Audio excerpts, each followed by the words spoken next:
네, 박성준 의원입니다. 희생당한 고 김하늘 양의 명복을 빌고요. 지금 우리 존경한 김호 위원장님께서 우리 설동호 교육감께 여러 지금 말씀드렸는데 저도 좀 하나 의문이 드는 게 예를 들어서 교육감이 교육청에 직원 하나가 누구를 폭행하면 그거 어떻게 처리합니까? 예를 들어 폭행하고 다녀요. 네. 그거는 이제 폭행한 경우에는 거의 처벌을 해야 되겠죠. 처벌해야 되는 거 아니겠어요? 당연히 하죠. 그런데 교사가 기물을 파괴하거나 파손하거나 동료를 폭행하거나 이랬을 경우에는 긴급하게 그 보고가 들어갔을 거 아닙니까? 교육청에. 그렇지 않아요? 아니, 상식적으로 생각할 때 같은 직장 생활을 하는데 누가 폭행하고 기물 파손한다고 하면 정상적인 사람이 아니지 않습니까? 그랬을 경우에 그 보고가 들어갔을 경우에는 긴급 조치를 해야 된다는 말씀인 거예요. 핵심은요. 그런데 그 교육청에서 제대로 했느냐에 대한 부분을 이 핵심이라고 좀 말씀드릴 수 있을 것 같습니다. 이거는. 그래서 그 보고를 받은 다음에는 말씀드렸듯이 6일 날까지 고 있는데 2월 7일 날 이제 초등 중학교는 이제 그런 경우에는 교육 지원청소 하기 때문에 지원청에서 나가서 모든 조치를 취했습니다. 취했다고 하는데 지금 보면 맥락을 보면 며칠 폭행하고 뭐 이렇게 쭉 이어지고 학교에서 재휴직 공고를 한 거죠. 어떻게 된 겁니까? 핵심은 뭡니까? 휴직 공고를 다시 한 거 아니에요? 학교에서?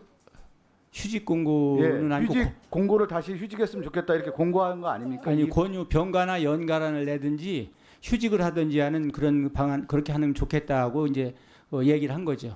그러면 제 2월 10일 날 2월 10일 날 그렇게 했다는 거 아닙니까? 예, 2월 10일 날입니다. 휴직이 됐든 어쨌든 뭐 병가가 됐든 휴가가 됐든 그러한 것을 공고했다라는 거 아니겠어요? 예. 그 전에 이미 이제 사전적 징후로서 심각한 징후가 이미 포착이 된 거 아니겠습니까? 네. 그러면 그 학교 교장에게만 아니면 학교 교사에게만 휴직 공고를 하는 게 아니라 이 정도면 교육청이나 지금 교육감 산하에 가장 중요한 핵심 부서가 있다고 하면 이것은 초기에 이건 문제가 있다라고 해서 오히려 교육청에서 파견을 해서 이 사람하고 휴직 공고를 하거나 병가를 내거나 휴가를 내라고 권고를 해야 된다는 거죠. 학교에게 맡겨서는 안 되는 사안이 아니었나. 왜 그러냐면 같이 동료 교사가 같이 지내고 있는데 이렇게 폭력한다고 하면 그 동료 교사가 얘기하기 어려운 것이죠. 보다 권위 있는 상부 기관에서 이 문제에 대해서 심각성을 알고 파견을 한다든가 교육청에서 이것을 실적 조치를 취하지 않아야 했어야 되는 거 아니냐 이런 아쉬움이 있는 거예요. 네, 그래서 지금 좋은 말씀 해주셨고요. 그래서 앞으로 아까 말씀드린 2월 7일 날 이제 일부 조치를 하고 2월 10일 날 아까 그 얘기는 뭐 장학관과 과장이 둘이 나가서 조치를 취했는데 8일, 9일이 아시다시피 토요일도 일요일이 공교롭게 거기에 걸쳐 있습니다. 그래서 조치를 빨리 취한다고 했는데도 이러한 예기치 못한 사고가 일어나서 굉장히 참 죄송하게 생각을 합니다. 네. 제가 말씀을 교육감 핵심은 이런 위험성 있는 가해 폭력을 하는 교사가 많지는 않을 거 아닙니까? 그런데 이 정도 심각성이 있다고 하면은 상부 기관에서 확실한 조치를 조속하게 했다라고 하는 부분을 좀 말씀드리는 거고요. 네네. 그 다음에 좀 교육부 장관님 이제 대책을 오늘 말씀을 하셨는데 우리가 가장 중요한 것은 사실 규명이고 사후 대책 아니에요. 그런데 이 고위험군이라고 하는 것이 지금 보면 고위험 교원에 대한 긴급 조치 등을 강화하겠습니다 했는데 이 고위험에 대한 교사가 어느 기준이냐에 대한 부분 아니에요. 저는 그냥 심플하게 간단하게 생각하면 폭력성이 있냐. 예를 들어 정신질환을 앓고 있어요. 그럼 마음속으로 앓고 있는 사람이 폭력으로 이어지는 건 아니지 않습니까? 이 사람은 이 교사는 보다 더 교사 행위를 할 수 있도록 학교에서 지원해 주면 되는 건데 단순하게 정신질환을 앓고 있다라고 하는 것이 학교에 밝혀지면 오히려 이분은 위축돼서 정신질환에 대한 치료도 안 하게 되고 숨어있는 사람이 되는 거 아니겠어요.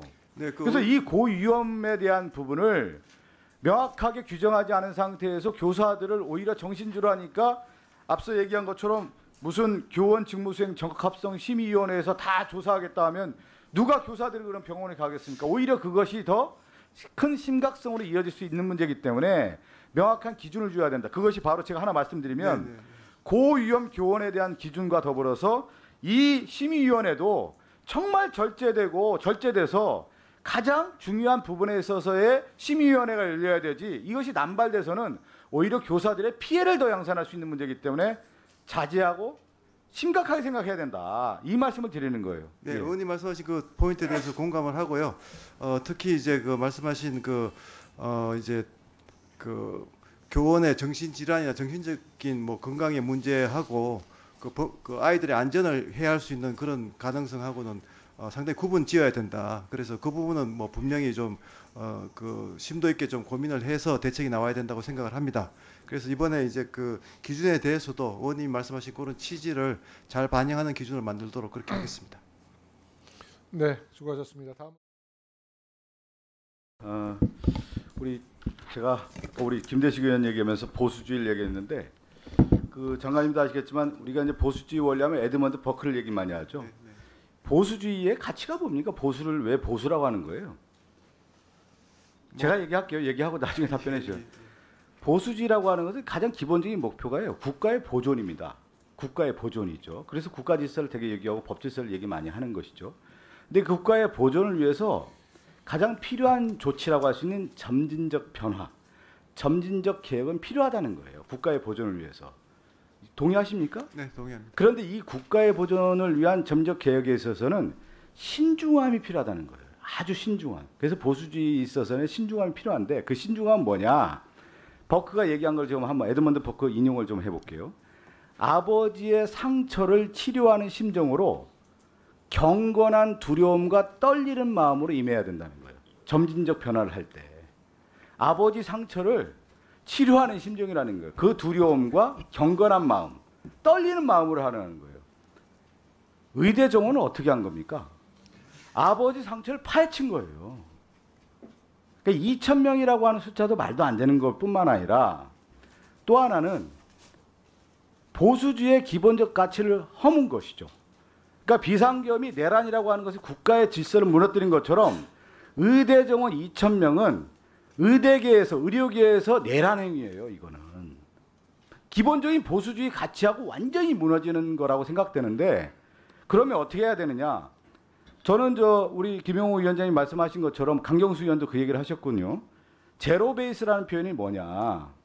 그 함축적 의미는 그냥 제로 베이스라는 의미는 이건 원점에서 재검토하겠다는 뜻을 넘어서 더 나아가서는 의대 정원 2,000명이 잘못됐다라고 하는 부분을 복지부 장관과 교육부 장관이 시인한 것이다. 이렇게 해석이 되는 거예요. 제 해석이 틀린 겁니까? 뭐 말씀하신 대로 지금 의대 그 개혁은 어떻게 보면 국민들의 또 많은 지지가 있지만 또 말씀하신 그런 좀 여러 가지 부분에서 저희가 성찰해야 될 부분도 있다고 생각을 하고요. 그렇지만 뭐 위원장님도 지적하시고 두 분이 지적하시듯이 좀 하루 빨리 이거를 해결을 하고 좀 국민들의 여러 가지 불편함을 해소해야 된다고 생각합니다. 앞으로 국가는 어떻게 해야 되냐면 비정상을 정상화해야 되는 과정 중에 하나가 이제 앞으로 시대적 과제이자 시대적 소명으로 남아 있는 건데 네네. 그 중에 하나가 뭐냐면 의대 정원 정상화의 문제예요. 그래서 뭐를 얘기하냐면 롤백 해야 되는 겁니다. 롤백. 뭐 국제 정치에서도 롤백 정책이 있지만 무슨 데이터베이스에서의 롤백도 있는 것처럼 정책에 있어서의 롤백으로 가야 되는 거예요. 다시 원점 회귀로 가서 이 문제를 가야 된다. 그게 바로 제로 베이스고 뭐냐? 이거는 잘못됐다라는 걸 시인하면서 정상화로 가는 길이다. 그렇지만 이제 많은 국민들이 고통을 감수하면서 또 개혁을 지지하셨던 그런 부분들이 있습니다. 그래서 뭐 저희들이 다 잘했다는 건 아니지만 뭐 그동안 진행 과정에서 꼭 또 지켜야 될 것은 지키고 또 화합할 건 화합하면서 어떻게든 2월 중으로 저희가 최종적으로 좀 타결을 목표로 계속 지금 작업을 하고 있습니다. 그래서 좀 더 기다려 주시면 저희가 국민들에게 좀 기다리다 숨 넘어가요. 기다리다 숨 넘어가. 네, 하여튼 뭐 더 열심히 이 잘못된 정책입니다. 제가 앞서 에드먼드 버크 얘기한 것처럼 기본적인 보수주의 정책하고는 완전히 멀어져간 정책이고 실패한 정책입니다. 그래서 롤백 정책으로 가야 되는 거예요. 그게 실질적으로 국민을 위하는 거고 국가를 정상화시키는 겁니다. 그 선두에 누가 있어야 되느냐면 이조 장관님 여러 경험들이 있으시잖아요. 제가 예전에도 질문했지만 2,000명도 알지도 못한 가운데 정책 추진했다라고 하는 것이 아니 교육부 장관이 2,000명 모르고 그 정책 추진했다라고 하면 전 세계에서 세계 10대 강국인 대한민국이 웃음꼴 되는 거 아니겠어요? 그 인정하고 이제 정책 수정에 들어가셔야 되는 겁니다. 아니 지금 2월 당장 해야 되는 거 아니에요? 장관님 딱 선언하세요. 이게 뭐냐면 지도자는 어느 순간에 결정적 계기를 해야 되는 거예요. 결단의 시기가 온 겁니다. 장관님께서 여기서 딱 가르마를 타주세요. 2,000명 이거 나 안 됐다, 잘못됐다, 롤백 하겠다, 원점으로 가겠다. 그렇지만 지역이라든가 필수 의료 이 부분에 대해서 우리가 갖고 가겠다. 이걸 견지하면 국민들이 다 납득할 겁니다. 예, 말씀 주신 이제 롤백이라는 표현보다는 오히려 이제 저희가 이제 제로 베이스라는 거는 롤백이라기보다는 이제 여러 가지 그 문제들에 대해서 지적된 걸 겸허히 좀 수용하고 어떻든 좀 그것도 계획에 대한 기대도 충분히 있었기 때문에 그런 것들을 잘 균형을 잡아서 최적의 솔루션을 찾아내겠다 하는 그런 의욕이고요. 예. 반복적으로 얘기하는데 이건 네. 점진적 계획도 아니고 점진적 변화도 아니고 무모함이잖아요. 무도함이고. 아니 제가 그런 표현을 쓰는 거예요. 의료계에서 내란인 거예요, 이거는. 그러니까 지금 의사들이 다 들고 일어났던 거 아니겠습니까? 계엄령 포고령에 의대에 있는 의료계들이 병원에 복귀하지 않으니까 처단하라는 표현을 쓴 거 아니에요. 그것이 분명히 내란이라고 하는 것이 네. 그대로 드러난 거 아니겠습니까? 그렇지만 역대 정부가 또 계속 하려다가 못했던 이제 정원을 어떻게든 이제 해보는 그런 과정입니다. 그래서 뭐 많은 부작용과 또 고통이 지금 수반되고 있는데요. 저희들이 그 문제를 너무나 절실하게 지금 감안하고 있기 때문에 최대한 빠른 시간 내에 제로 베이스로 해서 타결하도록 그렇게 하겠습니다. 저는 이제 어떤 일을 할 때 네. 냉정과 열정이 교차한다고 봐요. 네. 그 열정은 뭐냐면 국가를 위해서 정말로 해야 될 일에 대한 열정이 분명히 있는 것이죠. 네. 그래서 열정을 되게 중요시하거든요. 막스 베버가 정치인의 덕목 중에 하나가 열정 얘기하는 거 아니겠어요? 네. 그렇지만 그 반면에 뭐가 있어야 되냐면 냉정도 있어야 되는 겁니다. 네. 그 냉정은 뭐냐? 정말 이 판단이 맞느냐 안 맞느냐에 대한 부분을 하는 거고 잘못했을 경우에는 다시 수정하는 용기도 필요한 거예요. 우리나라 국민들이 그랬을 경우 다 수용합니다. 이 정책이 잘못됐기 때문에 모든 사람들이 지금 비난하고 있고 비판하고 있는데 이걸 다시 2,000명 고소한다든가 말도 안 되는 숫자를 고소하는 가운데 이 의대 정원 문제가 갔을 경우에 또 다른 대란이 일어나는 거기 때문에 제가 제로 베이스라는 차원에서 말씀을 하셨기 때문에 제가 원래 다른 질의를 하려고 하다가 이 말씀을 드리는 거예요. 제로 베이스는 처음부터 다시 생각하겠다는 거기 때문에 저는 그 차원을 넘어서 더욱더 이 문제에 대해서 롤백까지도 고려를 해라 이런 말씀. 의원님의 그 롤백 표현까지는 제가 공감을 다 100%는 못하지만 의원님의 그 많은 부분에서 충분히 좋은 그 충고라고 생각하고요. 감사하게 생각합니다.